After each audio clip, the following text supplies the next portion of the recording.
Assalamualaikum warahmatullahi wabarakatuh. Tapi justru disinilah Allah Subhanahu wa Ta'ala menunjukkan perjuanganipun Kanjeng Nabi lan kebangsaan Indonesia dimulai dari orang yang dianggap oleh kalian bukan siapa-siapa.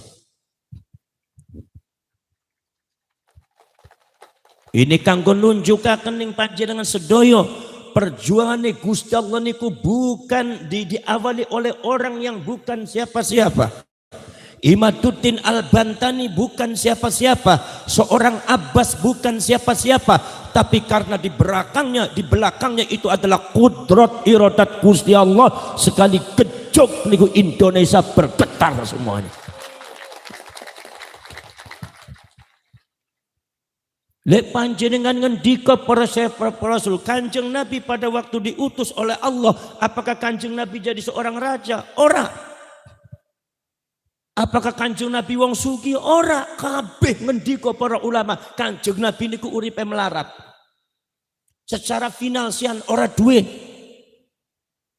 Jangankan secara finansial ora duwe, Kanjeng Nabi niku disebutnya an-nabiyul ummiyu, yaitu nabi sing boten kersa nulis, boten kersa maca.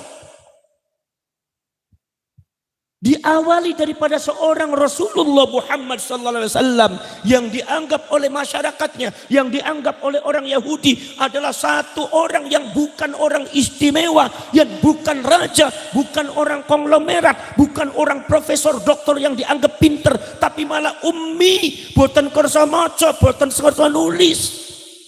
Sing secara finansial nikono ora duwe, uripe melarat. Tapi di sini Allah Subhanahu wa Ta'ala sedang menunjukkan ayat dan tanda-tanda kebesaran Gusti Allah, bahwa pergerakan Nabi Muhammad adalah pergerakan ilahiyah kersane Gusti Allah. Muhammad ora duwe apa, Muhammad bukan siapa-siapa. Begitu Gusti Allah Ta'ala merintah Kanjeng Nabi Muhammad jadi nabi, jadi rasul, gejok dunia dari barat, timur, utara, selatan bergetar, semua Islam berkibar di mana-mana.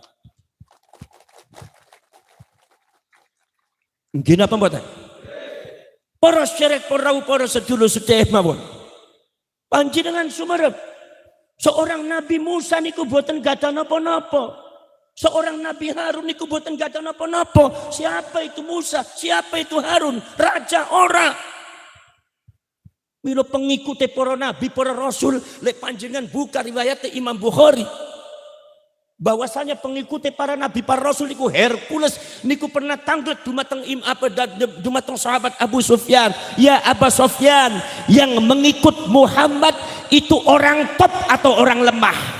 Orang hebat apa orang lemah? Jadi Abu Sufyan, bal du'afa'uhum, yang ikut kepada Muhammad adalah orang-orang yang lemah.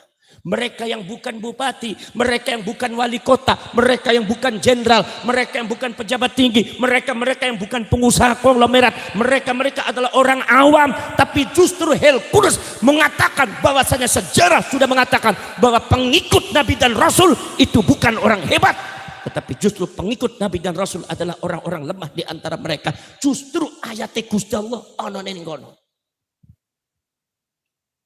Nggih napa mboten? Para syarek, para sedulur sedherek mawon. Jadi kalau semua bertanya Nabi Musa itu siapa? Konglomerat bukan. Nabi Harun konglomerat bukan. Tetapi karena kudrat iradati Gusti Allah sudah berada di atas Nabi Musa, Nabi Harun, maka Fir'aun yang memiliki kekuasaan politik yang sangat kuat, Fir'aun yang memiliki kekuasaan ekonomi yang sangat hebat, itu kecok dumateng Nabi Musa, Nabi Harun, bergetar runtuh itu Fir'aun.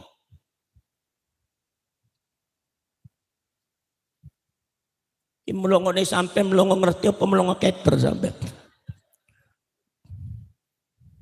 Bangun negari ku melongo gawe keter nyong sing deleng. Nggih napa mboten? Paham napa mboten? Lah niki para syarek, para sedulur sedherek mawon. Jadi jangan suka tanya siapa itu Imad, jangan suka siapa itu Abbas. Orang yang bertanya seperti itu adalah Abu Jahal gaya modern, Fir'aun zaman modern. Siapa itu Musa, siapa itu Harun? Kudrat iradate Gusti Allah. para syekh, para rasul. Kenapa? Karena sudah waktunya rakyat Indonesia ini harus diselamatkan. Karena sudah waktunya umat Islam ini harus diselamatkan. Karena sudah waktunya di depan Allah Subhanahu wa taala orang Indonesia harus segera ada yang diselamatkan. Ini menunjukkan nusratum minallah, pertolongan saka Gusti Allah, tidak lepas daripada barokah karomah para aulia, para ulama zaman kini.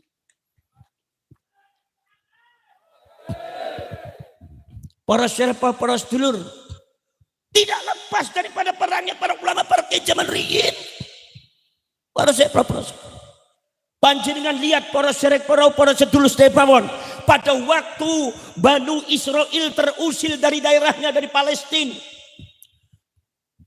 Begitu terusir, lari semua Banu Israel, diserang oleh kekuatan yang maha dahsyat, namanya kekuatan Bakhti Nasr atau kekuatan kaum Jabarin. Orang Banu Israel banyak yang dibunuh, dicincang, akhirnya semua sisanya adalah melarikan diri di Mesir.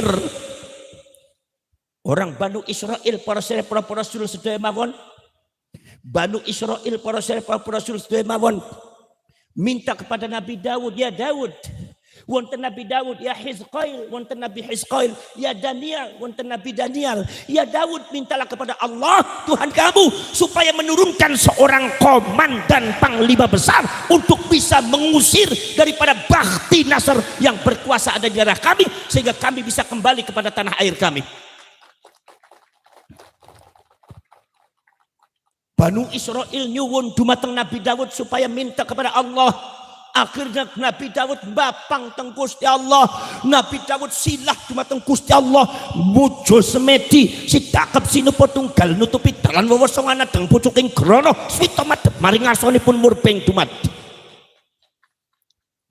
Nuwun marang Gusti Allah, akhirnya Gusti Allah Ta'ala maringi seorang komandan perang, maringi seorang panglima untuk bisa menundukkan Bakhti Nasr dan mengembalikan Banu Israel di tanah airnya. Sopo panglima perang? Di dalam Al-Quran diukir dengan tinta emas, innallaha qad ja'ala lakum taluta malika. Wahai Banu Israel, Allah telah mengutus seorang Talut untuk menjadi panglima perang, panglima dalam perjuangan merebut tanah air kembali.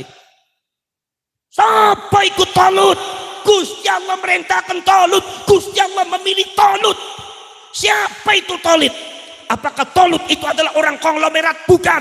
Apakah Talut seorang jenderal? Orang. Apakah Talut seorang presiden? Orang. Apakah Talut seorang gubernur? Orang. Siapa Talut? Talut adalah penggembala kambing.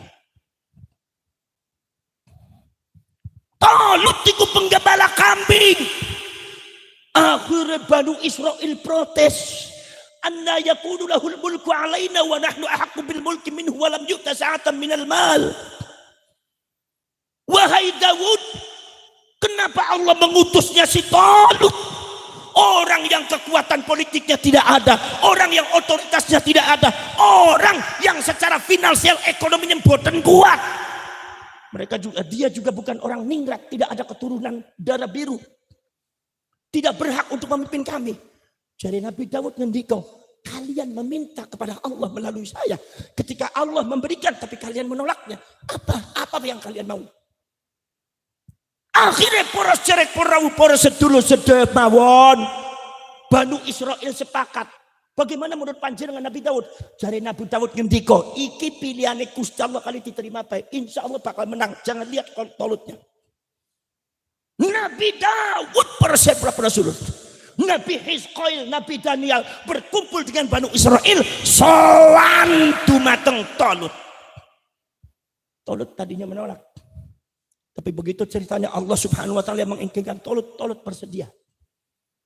Akhirnya Talut membuat strategi bagaimana cara melumpuhkan Bakhti Nasr dan merebut tanah air kembali yang ada di Palestina. Para syekh, para rasul, Talut dipilih bareng Gusti Allah. Talut itu seorang penggembala kambing, ekonominya pas-pasan, kekuatan politik orang anak.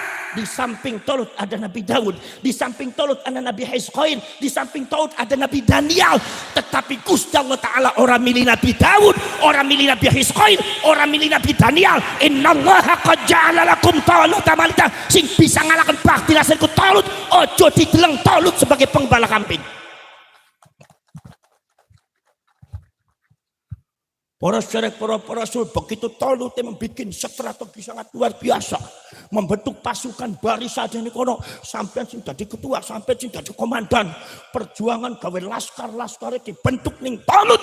Tidak lama kemudian Talut membuat satu brigade barisan perjuangan mujahidin untuk merebut tanah Palestina.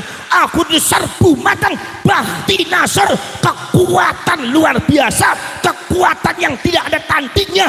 Ternyata bisa dihancurkan kocar kacir dan akhirnya tanah Palestina bisa direbut kembali oleh Bani Israel. Siapa panglimanya? Talut. Siapa Talut? Penggembali kambing. Siapa Talut? Di sampingnya ada Nabi Daud, di sampingnya ada Nabi Hiskoil, di sampingnya ada Nabi Daniel. Tapi kudrat iradati Gusti Allah ono ning Talut sing menang Talut. Orang mesti lamun Nabi Daud sing mimpin menang iki. Mila Talut ngendika ya Nabi Allah Daud. Panjenengan wonten panjenengan apa? Jadi Nabi Daud orang kaya kowe to. Orang kaya kowe kersane Gusti Allah. Gusti Allah ngrasake panjenengan kula ana teng wingkinge panjenengan. Kata Nabi Khoil, Nabi Daniel, saya ada di belakang sampean. Karena ini kersane Gusti Allah. Nabi Daud ana ning gurine Talut. Nabi Khiskoil, Nabi Daniel ana ning gurine Talut. Talut ana ning arep mimpin perang, menang para sahabat Bahti Nasr hancur. Ini menunjukkan bahwa dalam perjuangan yang dilindungi oleh Allah Subhanahu wa taala, yang dikersai oleh Allah Subhanahu wa taala, tidak mesti harus muncul dari orang yang memiliki kekuatan politik, tidak mesti daripada seorang jenderal, seorang presiden, seorang ulama besar, orang, tapi dari penggembala kambing sekalipun, kalau di belakangnya ada kudrat iradat Allah, akan bisa menggetarkan dari Sabang sampai Merauke.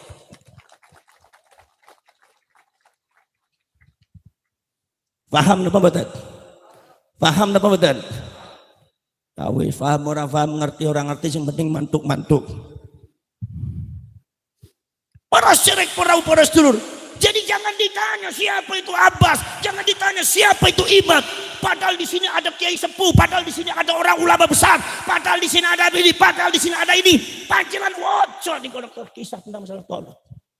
Orang mesti Nabi Daud, kenapa Allah tidak milih Nabi Daud? Kenapa Allah tidak memilih Nabi Hiskoil yang jadi Nabi Daniel? Tapi justru Talut, di mana Talut itu adalah hanya seorang penggembala kambing. Tapi getaran Talut menghancurkan Bahti Nasr sangat luar biasa. Lah niku, bila mudah-mudahan laskar sabilillah iki panjenengan adalah barisan-barisan sing dikersani Gusti Allah kaya barisane Talut, barisane Nabi Musa, barisane Nabi Harun, barisan daripada para pejuang-pejuang Uhud dan pejuang Badar zaman Kanjeng Nabi. Bila panjenengan dalam perlindungan di matang para ulama, para kiai sampai wedi.